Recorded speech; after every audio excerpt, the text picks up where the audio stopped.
এত ভালো রেজাল্ট হবে আশা করিনি। আশা করেছিলাম ভালো হবে, কিন্তু এতটাও যে ভালো হবে সেটা তো ভাবতেই পারছি না এখনো।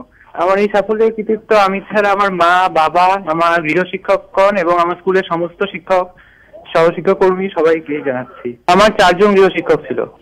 আমার ফিজিক্যাল সায়েন্স এবং ম্যাথসে একজন ছিল, লাইফ সায়েন্সে একজন, ইংলিশে একজন এবং বাংলা, ইতিহাস, ভূগোলে একজন ছিলেন।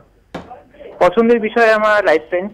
ডাক্তার হওয়ার ইচ্ছে তো আছেই, কিন্তু বায়োলজি দুটো তো পাশাপাশি চলছে, কিন্তু ডাক্তার হওয়ার ইচ্ছেটাই বেশি। আমি সেভাবে নির্দিষ্ট কোনো সময় ছিল না পড়া, যখন মন ভালো লাগতো তখনই পড়তাম, বিশেষত রাত্রিবেলায় একটু পড়তাম। স্কুল থেকে আসার পরে একটু সময় পেতে পড়ে নিতাম, তারপরে পড়তে যেতে হতো, সেখান থেকে আসার পরে একটু পড়ে নিতাম, মাঝে মাঝে ড্রয়িংও করতাম যেহেতু ওটা আমার হবি, তারপরে আবার পড়তাম, হয়ে যেত সব মিলে।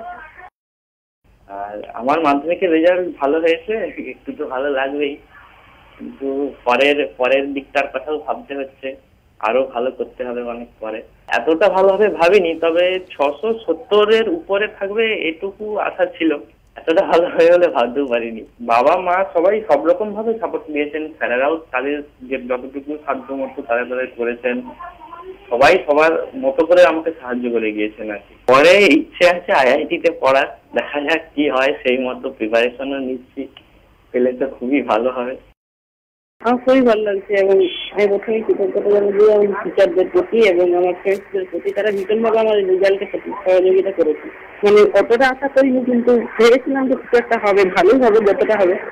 এমনি পরীক্ষার আগে 12 থেকে 13 ঘন্টা, কিন্তু একদম প্রথম দিকে যখন ক্লাস 10-এ উঠলাম তখন অতটা পড়াশোনা করিনি। 6 ঘন্টা মোটামুটি পড়াশোনা করতাম না, পড়াশোনার সাথে গান শুনতাম, খেলতাম, সবগুলো একসঙ্গে করতাম।